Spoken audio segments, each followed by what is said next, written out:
Fam, War is a racket, and everybody else, you can't see that. War is a racket. It's Medley Butler.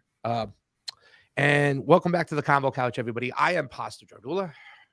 And I am Fiorella. Your microphone is not on, fam. It looks like it's echoing a little bit. Would have been good to see that before. Oh, wait, I think it was just because it wasn't there. Can you hear me? Yeah, now we can hear you. You know, help to have the microphone underneath when we're doing the show. I'm trying to share stuff, so apologies for that. We shared the Rumble link out there on my Twitter. I sent it to you too, fam, as well. Everybody, we are still on Rockfin. If you are a premium subscriber today, please go on over to Rockfin. Help us out over there. We're still waiting for the individual subscription program to take place, where we will be able to do an individual subscription price. And that will go directly to the Combo Couch. But for now, if you have $15 and you can afford $15 a month, if you can afford to, we know if you can't, the best way to help out the show is sharing. But if you can afford $15, please go over to the Rockfin, get a premium subscription over there, and you get everybody's content, whether it be behind a paywall or anything, for that just one price of $15. Great people over there, Jimmy Dore, Max Blumenthal. People are going to be at the rally. Anya's hanging out over there, Gray Zone people. Our fam is over there, Nico, Slow News Day, all those peeps as well. So please go and check it out.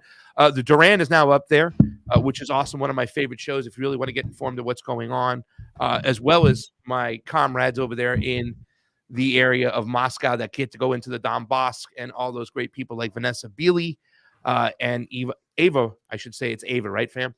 Ava in Russian. All right, guys. So let's do this. Let's just jump right into the show because we have limited time today. We know the Rage Against the War Machine rally is coming up, fam. And there's been a lot of talk about what's going on. There's been a lot of, I don't want to say blowback because that's not the proper way to use it, but there's been a lot of attacks on the rally as a whole. A lot of people attacking not only where we work or who we're associated with, but the fact that some of us feel that the quickest way to peace is through a Russian victory. And a lot of people have been using that term. Well, you're not anti-war then, against us. So we do have some people who are here today that are going to be speaking at the rally that will join us, and we will talk a little bit about that. Because I do have a theory, fam. I think that we've been using the whole terminology wrong. It's almost like defund the police. There's a lot of ways to attack it. There's a lot of ways to draw criticism. A lot of people will say, I don't want the police defunded completely. Well, we know what you mean for those who say they want to defund the police. We want to demilitarize the police, right? I think that was maybe a better message. So here to discuss that with us today, fam, we have two people who will be speaking at the rally. First, fam, you've spoke with Mr. McAdams before. This is one of my favorite guys out there. He really is. He is the director at the Ron Paul Institute. If you haven't seen his work, please go check it out. I believe it's called the Liberty Report. He is awesome, and he is going to be joining us here today. It's the first time I get to speak with him. I'm going to get to meet him at the rally, the Rage Against the War rally he will be speaking at. Mr. Daniel McAdams is here with us today. Hi, welcome. Thanks for having me on. I appreciate it. Thank you. Thank you. You guys got to have a conversation not too long ago, fam. Is that true? Yeah. He comes on RT all the time. He's a well-known voice with a lot of great things to say. But of course, we only have a limited time there, so it's great to have him on now to be able to discuss things a little bit further. Sure, absolutely. Yeah, I'm eager to hear what Mr. McAdams has to say, because I know there's been a lot of people within the Libertarian Party that have been kind of like ticking some people off. But you've always mentioned how you love having conversations with Daniel McAdams, and I've been trying to get him on the show for quite some time. And I'm so glad that he's here with us today. Diane Sare. Do I said it right? Is it Sare or Sare, or how do you say it properly? Sare. Diane Sare was an independent candidate for the U.S. Senate just in 2022. Part of the LaRouche organization. Also mentions that we should pass Glass-Steagall. I know that the Libertarian parties love that stuff. I got two books just recently, War is a Racket and The Creature from Jekyll Island. So with us today, she also knows about economics, but is an anti-war activist, I would say, or a peace activist. Diane, how do you say it? Sare? Sare. Yeah. Okay. I'm awful at names. I'm so sorry. So let's get rolling, and we'll get everybody's opinion on this. We've been talking about this whole messaging about, anti-war activists. The term sometimes could leave a lot of room for criticisms or manipulation. Therefore, I think that we should start referring to ourselves as peace activists because it sends a clearer message. I firmly believe that the quickest way to peace in Ukraine is through a Russian victory. So my question to you is, and we'll start with you, Diane, do you consider yourself to be a peace activist? And if you do, tell us why. Yes, but peace not as pacifist, I guess I would put it that way, because peace doesn't mean that you can sit back and tolerate every abuse that occurs. I also think there's a problem. I disagree with you, which is very good for the point of this rally, because a Russian victory, what does that mean really? Because the war really had nothing to do with Ukraine or Russia. It has to do with an intention from the US, NATO, the UK, whatever you want to call it, this empire financial base of billionaires who are at the end of their rope. I mean, we've been bailing out this bubble for a very long time. We've been printing money like crazy. It's going to blow. There's nothing like a giant war to write off your debts. And you have the problem that, as we know, Russia, for historic reasons and reasons of truth and natural law, cannot lose, will not be allowed to lose, will not allow themselves to be defeated by a regime which is infested with Nazis and so on. But the UK and others have said that Russia simply will not be allowed to win, which is where you get to an extremely dangerous situation. So I think somehow we have to get ourselves out of that paradigm to a higher understanding, which involves not only a negotiated end to the war, but perhaps the toughest nut to crack. We have to change the United States fundamentally. Fam, do you want to jump in on that and your thoughts as far as like what a Russian victory looks like to you and how we can obtain peace quicker if that is not the way? Well, I mean, I kind of agree with both of you. I mean, I know what you mean when you say that, Pasta, but Diane's also right because, I mean, this isn't about Russia. This is basically NATO and what the collective of NATO wants to achieve and what they've been trying to achieve for a long time, since before even the fall of the Soviet Union. And since, of course, the Minsk Accords were only a deterrent to the ultimate goal, which is to break up Russia and to destabilize its areas that were former Soviet states in the Caucasus, as we've seen this laid out many times, and especially, of course, in the 2019 RAND document, and also said by many people in the State Department. We know that this whole conflict, this proxy war, it's not even a proxy war anymore. I mean, we have pretty much everybody admitting that the European Union, the United States are at war with Russia, essentially. And Ukraine is just obviously the excuse. So in essence, is there any victory that comes out of this? We've, of course, seen way more Ukrainian casualties, but the reality is Russians are also dying. The reality is this is sinking the economy of the EU. This is also affecting the economy of the United States. And so what I think is really, is there a victory in a war of this magnitude? I mean, there might be a better outcome, but is there really a victory? I just don't think so because, Russia did not want to get into this conflict. This is one of the arguments I have with people that say, well, Putin could have tried something else. Russia tried everything that they could at every single turn. And this is almost like a question of what is being anti-war mean to you? And this is a question I want to pose to also Daniel, because I consider myself anti-war. And as Diane said, I'm not a pacifist.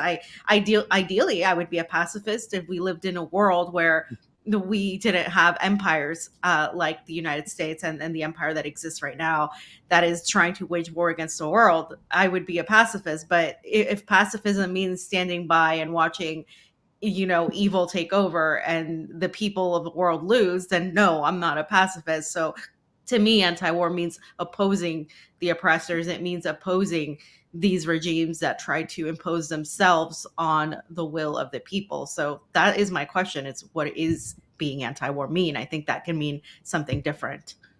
Go ahead, Daniel, jump right on in.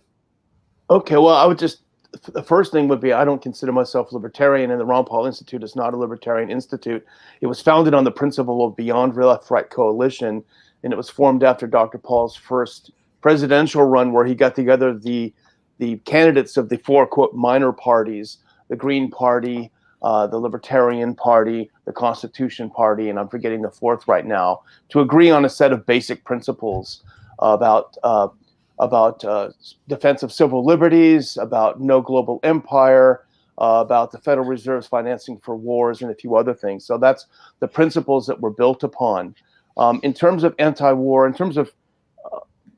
I don't consider myself necessarily an anti-war. I don't like labels at all. I mean, I think that the whole purpose of my work, my attempt, is to oppose the U.S. global military empire. And I come at it from someone who cares about and loves my country. And the reason I don't want us to have a global military empire is that it impoverishes us. It destroys us in terms of morality. It undermines our economy. It destroys the soul of the nation. A global military empire is a cancer, and that's what we have. And we're run by a small cabal of people in Washington, D.C., the Uniparty, who've hijacked our foreign policy to their own ends, and they've enriched themselves greatly over the decades by doing so. And those are the people that I oppose. And that's basically animates everything that I try to do, is opposing the global U.S. military empire. Oh, okay, but I got in trouble the other day for retweeting you. Like, I got attacked for for the comment you made You're about. a bad person, then. Well, it was something that, and I want to stick on this topic too as well, because I want to make sure that everybody understands what I consider to be a Russian victory is the removal of the puppet government that was put there in 2014. The denazification of Ukraine. And when I say denazification, I don't mean that we're going to be able to remove that element in one one quick swoop. It's obviously an ideology that's implanted in there. It's going to take some time. But to make sure that the Nazis aren't, and the Azov battalion aren't controlling the military or involved in the military and when they can bomb civilians. Denied entry into NATO, right? And back allowing people to live in peace within the Donbass, and the recognition of the Donbass as part of the Russian Federation, as well as Crimea. That, to me, is what a Russian victory is. I retweeted you the other day, Daniel, because you were like, and I'm glad you clarified that you're not not part of the Libertarian Party or not a libertarian, because I was always confused. I always thought like these are like the highest libertarians on the totem pole. It's Ron Paul and it's Daniel McAdams. So I'm glad you clarified that and stuff. But when you said in this particular tweet, and we were talking about, I think, drag thing in school and whatnot, and I retweeted that. So obviously the LGBT community came after me and said that I was a bigot. But I was more about, you said I will stand with Putin, or you agreed with Putin, and you didn't care if the Libertarian Party set their hair on fire. For me, I was retweeting you and saying, good for him. He's glad to stand alone right now within his own party where they're all going crazy. So I'm glad you clarified that. But when you said about kind of agreeing with Putin there, isn't that saying that the reason for this particular war is the United States empire? And I'm not sitting here with a Putin flag and waving my flag going, yay, Russia win. But I honestly believe that it is the quickest way to peace. Is it okay to say that? Well, it depends on how long you want to stay in the gulag. My point is simply, I just have to preface it by saying I could not care less what people do in the privacy of their homes or wherever they want to do it. I do not, that's none of my business. But the point was, I was contrasting for a lot of know-nothings out there. When we see the degeneration of our culture, when we see drag queen story hours for children, and this is not an innocent reading a storybook, this is sexual activity. When you see something like this, and then you look at a country like Russia or Hungary, where it's illegal to promote sexuality to children, all I'm saying is I'll take that. Okay, if that makes me a bad person, that's fine. And it's the pushing. Oh, you support Putin. We've heard it forever. Oh, you're paid by Putin. Yeah, I've got a caviar truck pulled out up front. I just go and dig in wherever I want. It's all bullshit that's meant to demonize people. They don't have a good argument against us, so they can only demonize us, and that's what they've done to Scott Ritter. They try to do it with Jackson Hinkle, and with others. I'm sure eventually, we'll all be hit like that too. That's all they have. That's all they can bring is character assassination. And if you succumb to it, if you're, as Scott said last week, when you're explaining, you're losing. So, it's we just have to see let's not forget the millions of dollars, the hundreds of billions of dollars that have already been authorized from Ukraine. All of that money, a good chunk of that money is going to PR firms in the Beltway. And you better believe that some of those millions of dollars, a lot of those millions of dollars are being spent right now trying to undermine this rally. Because if this rally is successful and changes people's minds in the direction that they're going, and we know from polls, including an AP North poll yesterday, showing the continued disintegration of American support for the Ukraine project, if we're successful in derailing this, that's the end of the gravy train for all of these grifters in Washington, D.C. So there's a lot of weight behind undermining and destroying what we're trying to do. Pam, did you want to jump in?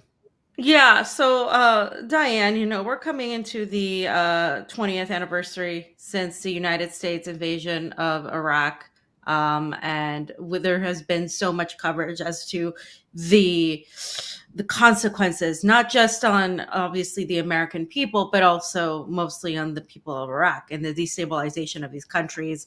And right now, we just saw how the United States refused to lift sanctions on Syria.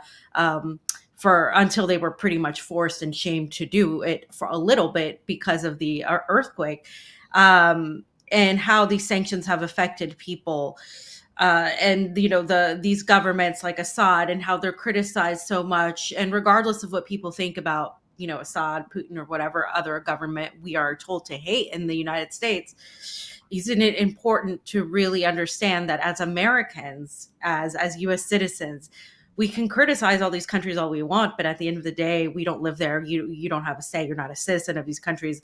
There seems to be this go-to Western desire to really blame the other. We've seen the whole China spy balloon. We've even talked about UFOs and a possible alien invasion. I mean, the news has been absolutely ridiculous these past couple weeks.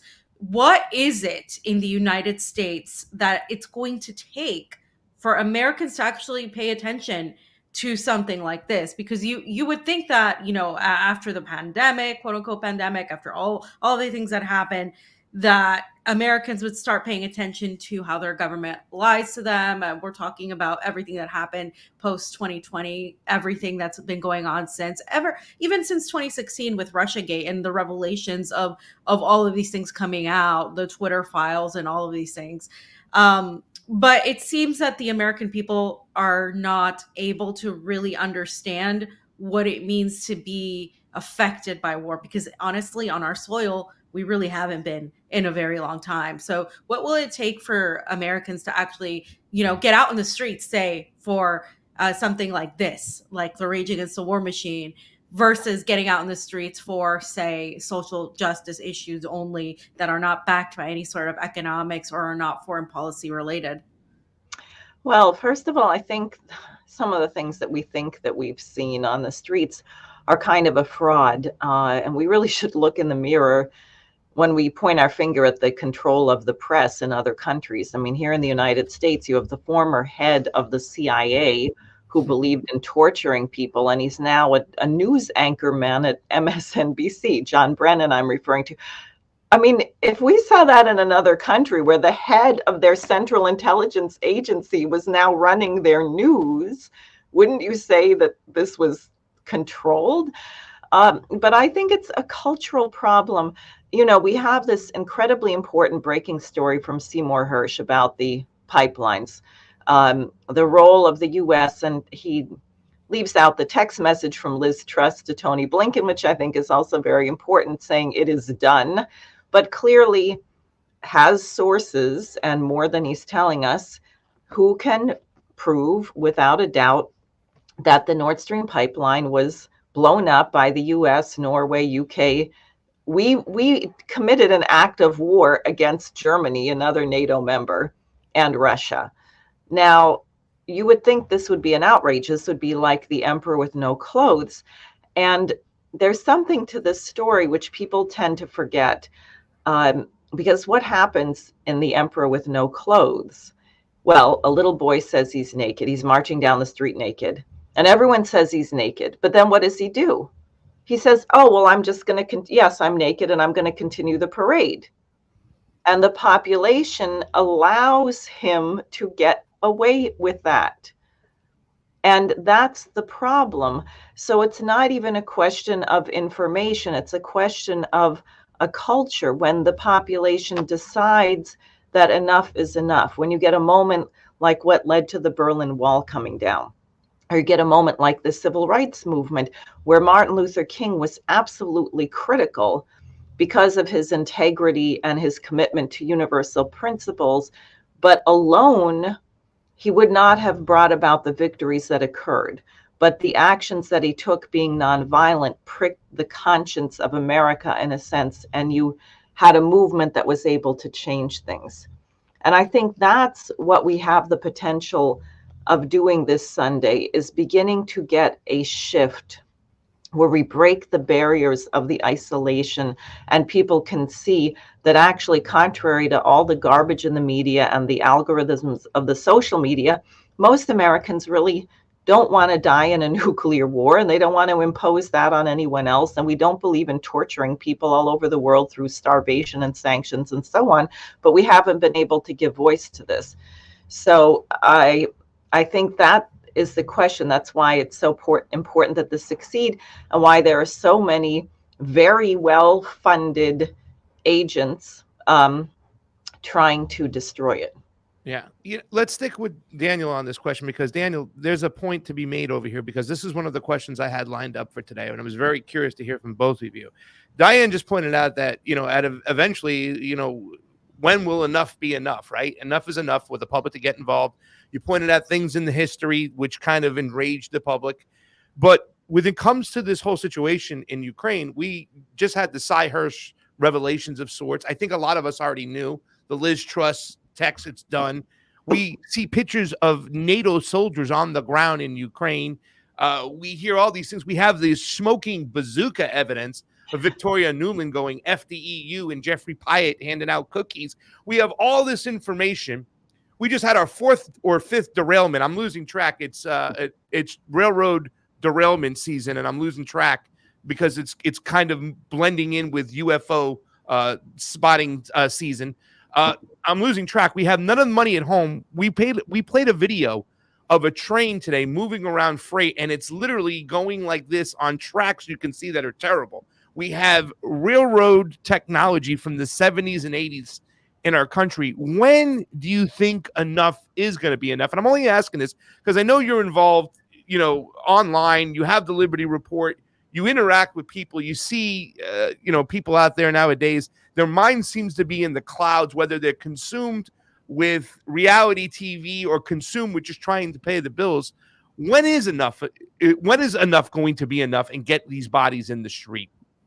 It's a very good question. I would just like to say that I agree completely with what Diane said about the media. It's an absolute cancer in this country.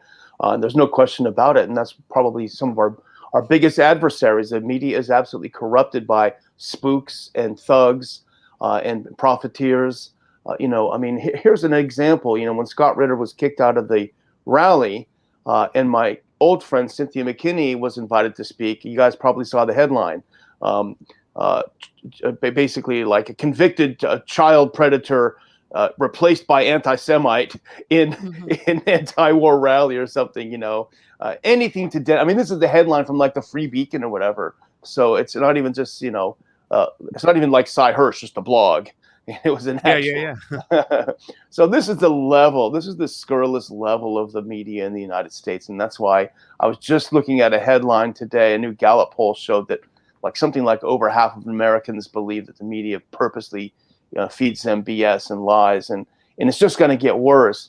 As to where the tipping point is, I think the economy is helpful, and I think we did a segment on our show today about that new AP poll.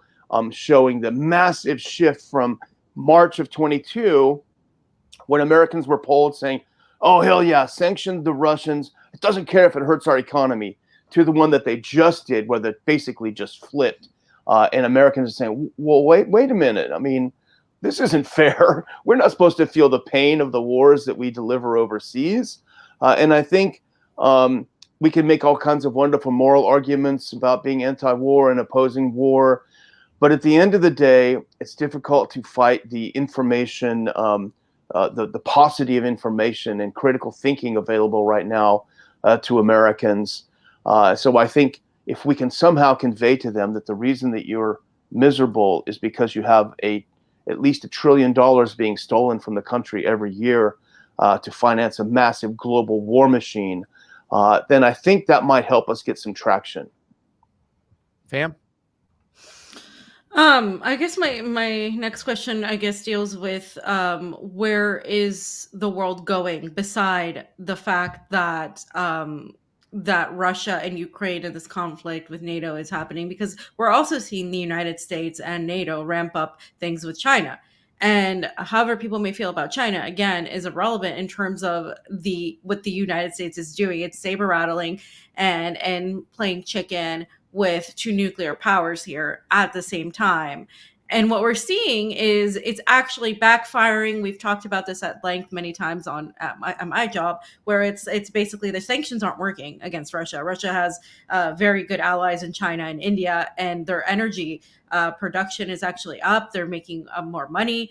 And Europe is still insisting on more and more sanctions. They're trying to take off, RT from and any Russian media basically off the air from everywhere. And they're still pushing and pushing and pushing. And Sergei Lavrov recently said that if the United States and NATO continue pushing, they're just going to keep having to push them out of their borders, because this is something people don't even always mention. It's the United States and NATO at Russia's border. It would be the equivalent of Russia or China coming to our border in Canada or Mexico or very close to us. And so what we're seeing here is a sort of emergence against the West. We see it in Africa with this attempt to avoid neocolonialism. We're seeing it in Latin America with a refusal to send arms to Ukraine and a more position of tentative neutrality of sorts. And we're seeing this play out, of course, in West Asia and East Asia. And my question to either of you, whoever wants to go first, is where are we going? Is it inevitable at this point? Because we talk about, a Russian victory. A Russian victory basically signals the fact that NATO doesn't basically take over the entire world and instills this is not conspiracy. This is what they say they want to do. This, global agenda, what we're going into, this fourth industrial revolution, we're going into this Davos type of agenda, and that's what they are pushing for. There is an opposition in Russia, I believe, although people still like to argue that this is all fake, this is all that Russia's not really opposing this. I disagree with that aspect. I do think there is opposition to that, and I think that opposition is what we're seeing played out. This is why, for many Russians, after just having been to the Donbass and having these conversations, this is an existential war they're fighting, because they see it as either Russia succeeds or we just stop being Russia, essentially. So what is the world headed towards? This multipolarity is what it's being labeled, or multilateralism, or a more equitable type of world, or is this just really just the next phase into the dark ages, where we're all just controlled by this global world? Where are we actually headed? Well, I'll go ahead if you don't mind. Look, there is such a thing as natural law, and every empire has failed. So no empire is going to succeed, and it's not going to succeed now. Now, the danger is that we may have Armageddon and all go down with this empire. So we'd prefer that not happen. But there's an entirely new paradigm coming into being.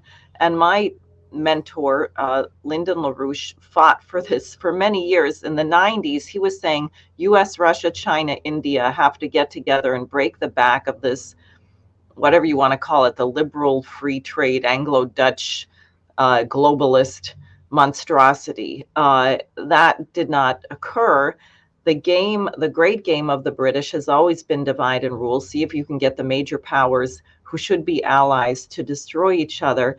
And there's a not so young anymore economist in Russia who worked closely for LaRouche against the advice of the Brookings Institute and elsewhere, who is Sergei Glaziev, who's currently the head of the Eurasian Economic Union. And many of the measures that they are taking are things that LaRouche discussed years ago, such as fixed exchange rates, pegging currencies to gold or other precious metals, that the measure of your economy is not money. It's a question, human beings are the measure of your economy, life expectancy, infant mortality, literacy rates, decent nutrition. How do you see that? In China, I think they're now using a metric of innovation. How many new discoveries, how many new inventions are they generating? So it's not artificial. It's not some bubble on the stock market. And I actually think that a new order of relations among nations is coming into being. I don't think multipolarity will work because then you still have blocks. Somehow we have to shift, maybe become a little bit more Confucian and think of mankind, even though we have sovereign nation states which are distinct by language, culture, religion, etc. But there are certain missions for mankind that really could unite us. Like, why are there 2 billion people who don't have clean drinking water, for example, or food? These are relatively easy problems to solve if we wanted to. And I see mankind really heading that way. And we're so foolish over here. We see everything as the winner take all, or one of the most, grading on a bell curve. You can't do well unless you're oppressing someone else. Well, I don't think that's true. I don't think the world works that way. So I think if we survive this, mankind could end up doing very well, but that's the big question. You're muted, Pasta. You're muted. Pasta, you're muted. Daniel, would you like to jump in? Well, I'm probably more of a pessimist, but I would just say to the beginning of the question, my impressions when you were speaking it is that the chickens have come home to roost. The U.S. has, since the end of the Cold War, certainly, rather than become humble and see a different kind of world, and it started off being that way, of course, but there's too much money to be made fomenting conflict.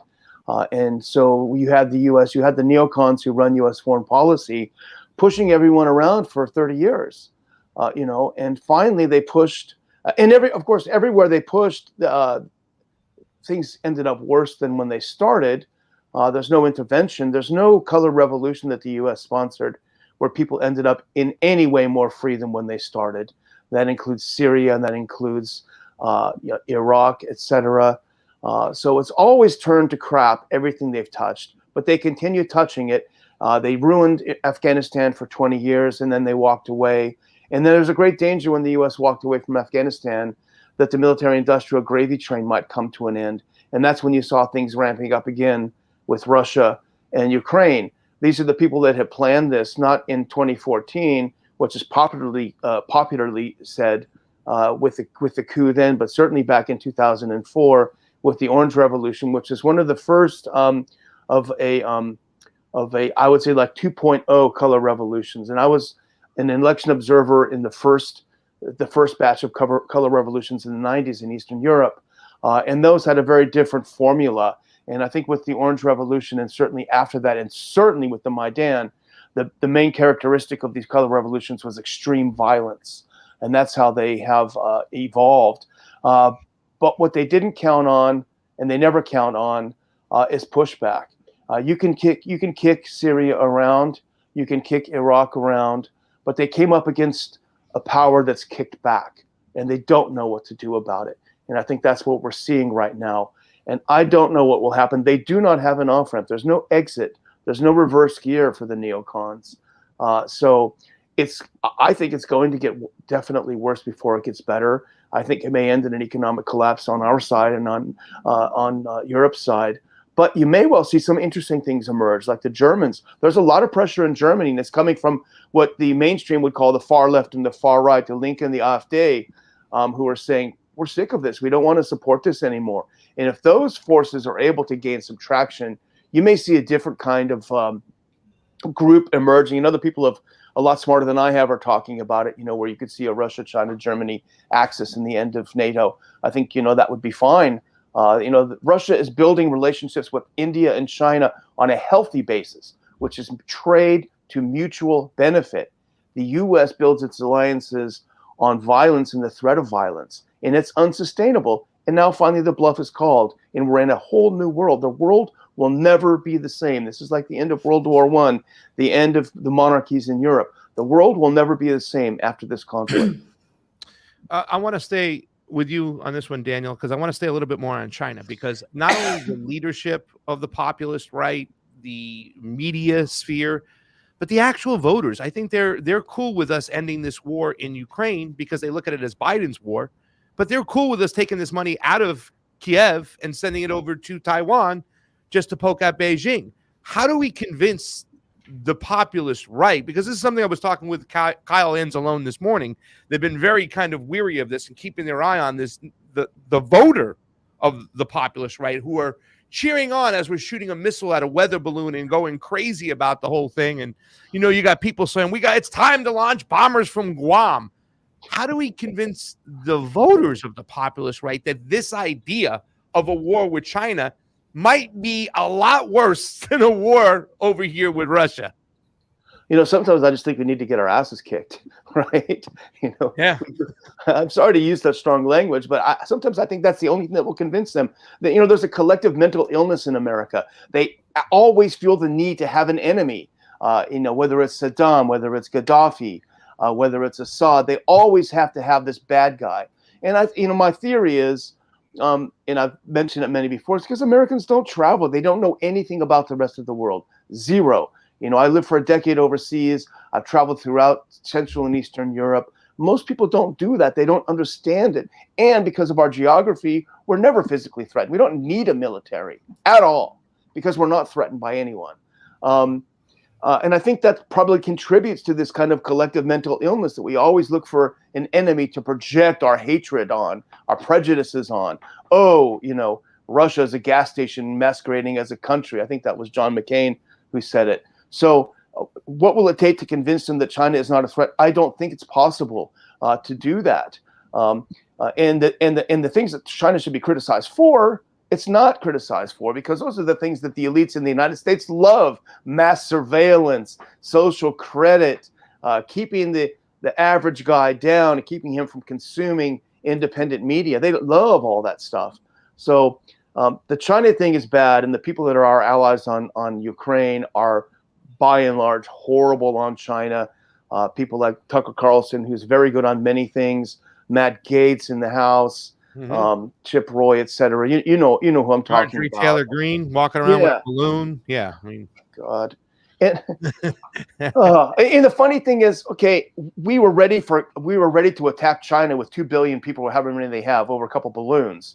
Yet we can't believe why the Russians are mad that we blew up their pipeline. Like, what? It's no big deal. Just get another one. Unbelievable. Diane, why don't you jump on that, because this has got to be a concern right now. The fact that we're looking at, hey, let's get out of this situation over here. We've exhausted ourselves. Let's go over to Taiwan and mess around. Your thoughts? Well, I think a lot of Americans actually don't want war with China. They just don't. They don't know why they hate China. They haven't stopped to think about it. I also think the people of Taiwan sort of rejected that, which is why Biden is trying to court the Japanese so much. I mean, the last elections, what's her name? Tsai Ing-wen's party didn't do all that well because a lot of younger people don't really want a war with China. They have, I think, $1 billion of trade a year between Taiwan and the mainland. So they're doing pretty well. And anyone with half a brain is probably looking at Ukraine and saying, do we really want to end up like that? So I think Americans don't want war. They don't know what they want. I think we very much lost our way. What they would like is to not have 100,000 drug overdose deaths per year. They'd like to have roads that don't have potholes. They'd like to have trains. The average freight train in the US, last I checked, went 17 miles an hour. That's probably slow. But no one is talking about these things or saying, hey, you know, if we didn't spend all this money trying to blow up the world, we could do all these other things that would dramatically improve your lives. I want to touch on this idea of ideology, since we were talking about the Rage Against the War Machine and how people are getting attacked left, right, libertarian, whatever you consider yourself. That rally is a massive undertaking of literally everything from a communist to a right winger. And that, I think, is one of the most threatening things. We had a discussion with one of our friends yesterday where, you know, if people do unite across ideology, that's it. And I think that's the only thing that can maybe potentially save the people of the United States. I don't think you can save the government itself, but I think you can save the people of the United States through some sort of unity. Because a lot of the Western left, and I differentiate it from the left in other parts of the world because it's entirely different. But the Western left, and especially in the United States, you know, they pretty much have become the undertakers of the liberal Democrats. They're essentially, they have the same type of foreign policy. They are essentially, you know, pushing for the war in Ukraine. They're pushing to donate millions and billions of dollars to the Azov Battalion.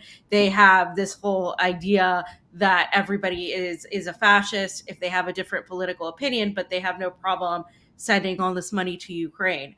And so what we're seeing is this desire to divide. Obviously, the United States right now is a very divided country. And when we see any sort of emergence of cohesiveness, of unity, that is immediately attacked. All of us here right now talking have completely different political ideologies. And I know this because I know mine, and I know I've talked to you all enough to know where you all stand, especially Pasta. Even Pasta and I have a different, completely political ideology. But does that even matter at this point? Because to me, I think we're past that point. We can't even have a conversation about, you know, oh, where do we see this? Do we believe in, you know, libertarianism, or we believe in LaRouche, or do we believe in socialism, or do we believe in this and that? We're not even.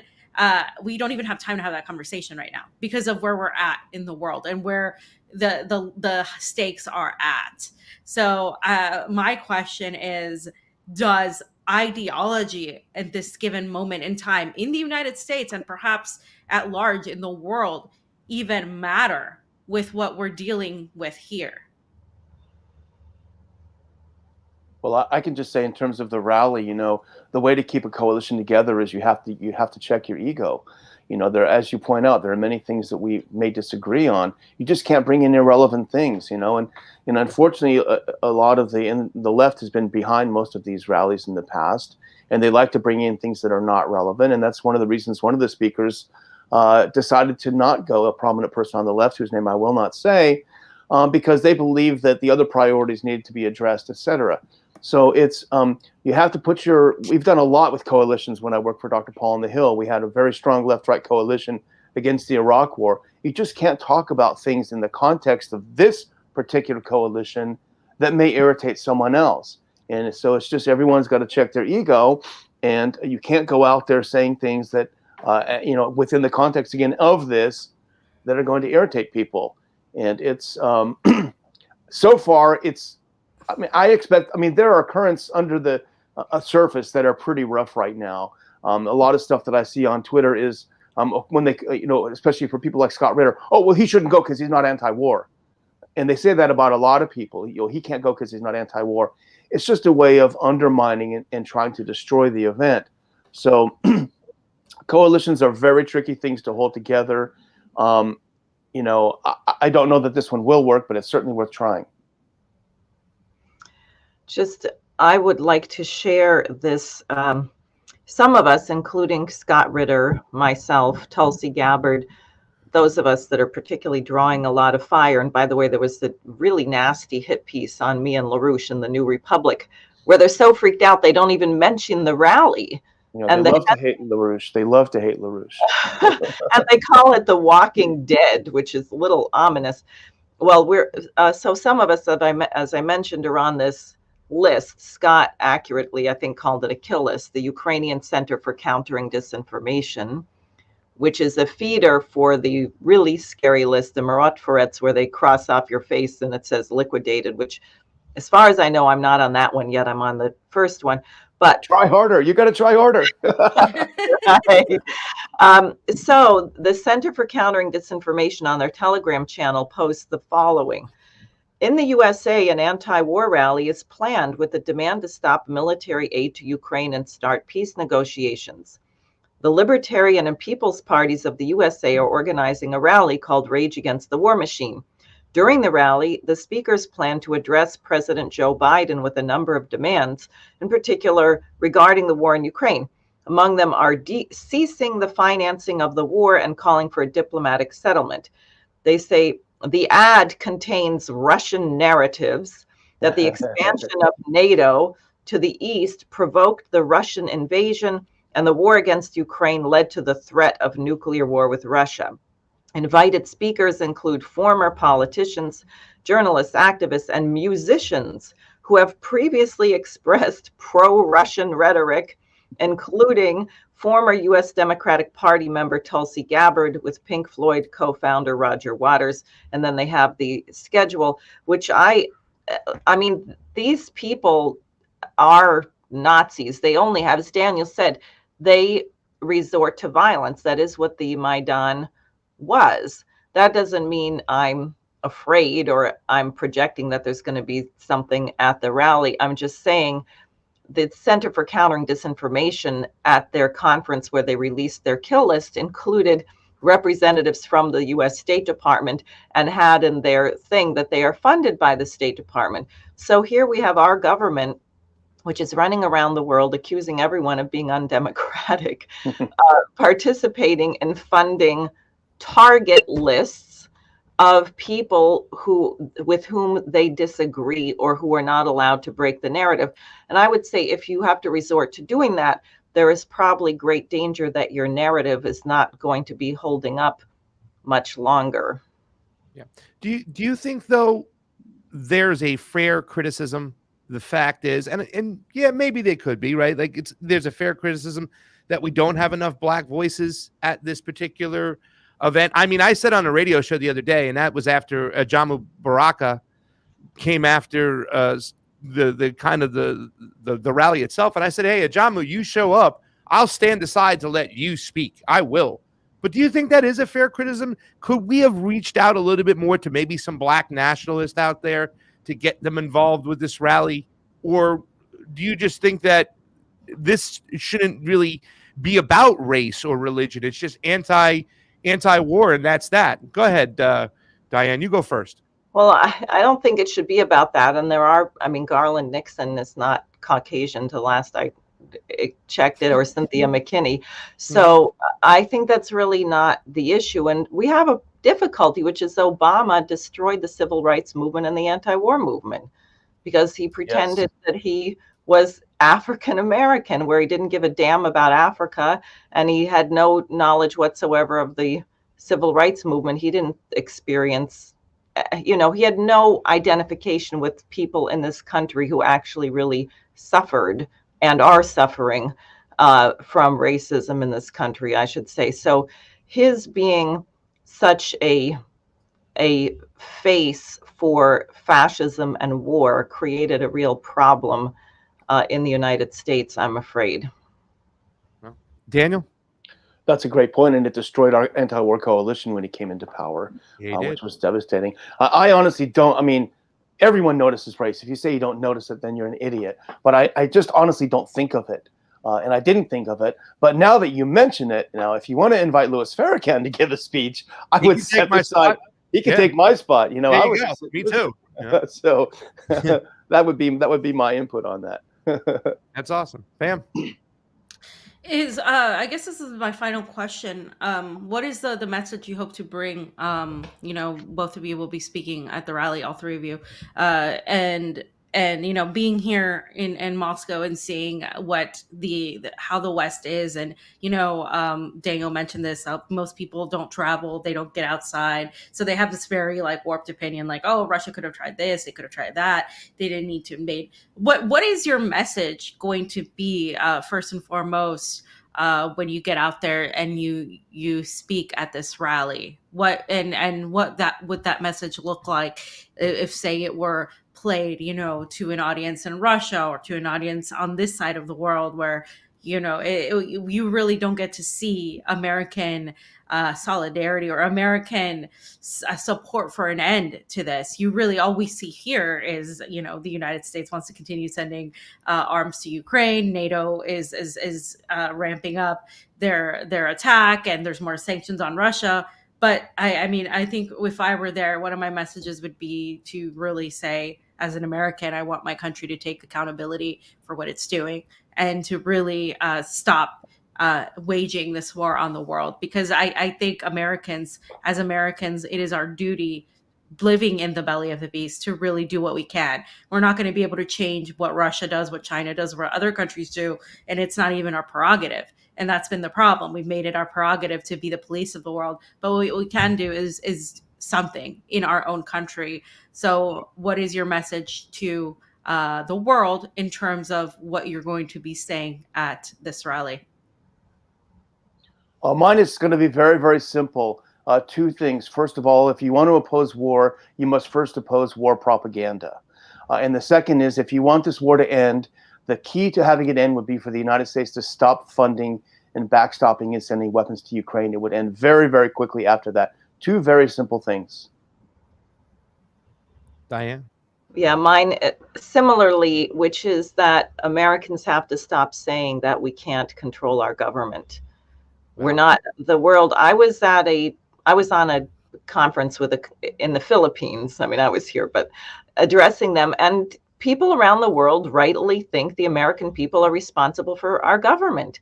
So you can say the election is stolen, and I experienced that. The media is, not that I would have beat Schumer, but I watched my vote drop by 30,000 after, So we know the elections are phony. The media is phony. We're being shadow banned, and people could say I have no voice. But you know what? You're not starving to death. You're not in jail. You have a voice. You have feet. So we will be judged. We can sit there and say, oh, how did this happen in Germany? That used to always bother me when I was a kid. How did that ever happen? They didn't stop. Well, you are doing it right now if you are not acting to change the government. That means being in the streets. That means standing up in front of your congressman, as I have and many people have, and a couple of my younger volunteers are becoming very famous for this. We don't have a right to be silent, and history is going to judge us, if there is a history, which we hope that there will be.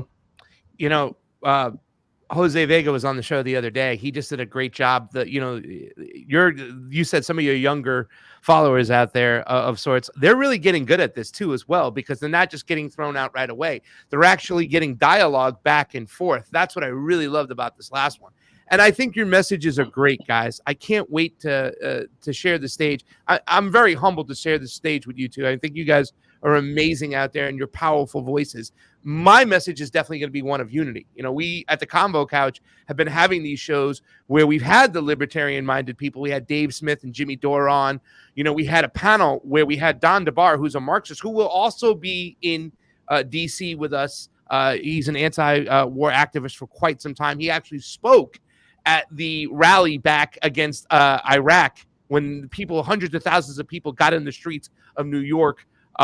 We had a panel with him, with Angela McArdle, the chair of the Libertarian Party, and Mel K, who is an independent thinker, but was always considered kind of the conservative podcaster of whatnot, America First, whatnot. I don't want to put her in any box, because she definitely thinks for herself. But we've been promoting this here because when we went up to cover the primaries in 2020 in New Hampshire, we were following Bernie Sanders, obviously, and Tulsi Gabbard. Well, the celebration party that night, I was in a room, and it seemed like we were people who didn't have a party to go to. The Democrats have become pro-war. We'd seen what they had done. You know, they rubber stamped every single legislation of war that Obama wanted to do. They protected it for him. And we had a lot of neoconservatives, the conservative party, the Republican Party, where we had a libertarian-minded people who had said, like, we have no home there as well. And we were together in this room. So we started thinking, you know, this is where I met Reed Coverdale, I will also be sharing the stage with us, and he will be in D.C. We will be hanging together. This is where we had this idea of unity that, hey, man, maybe libertarians and anti-imperialist left could come together and speak out against our foreign policy and war. So that's what I'll be speaking about. It's a message of unity because we got to do this together. There's no way out of this. The only way out of this is together as citizens to realize that we have to stop the war machine. Fam, you want to send us off because we're out of time? No, that's it. Thank you guys so much for coming on and having this great discussion. Lots of great insight. And I think you guys will do great at the rally. I really hope that happens. You know, being here, I get asked, when am I coming home? You know, the United States says all Americans need to leave Russia right now and all of this stuff. And of course, I call the propagandists every single day and all of these things. But I think it's worth being here and really getting to see a lot of the lies that we're told about Russia. So I want to thank you for coming on here and having this discussion with us. Thank you. Thank you. Thank you guys so much. We'll see you guys later. See you at the rally. Convo out, everybody. Bye, guys. Bye.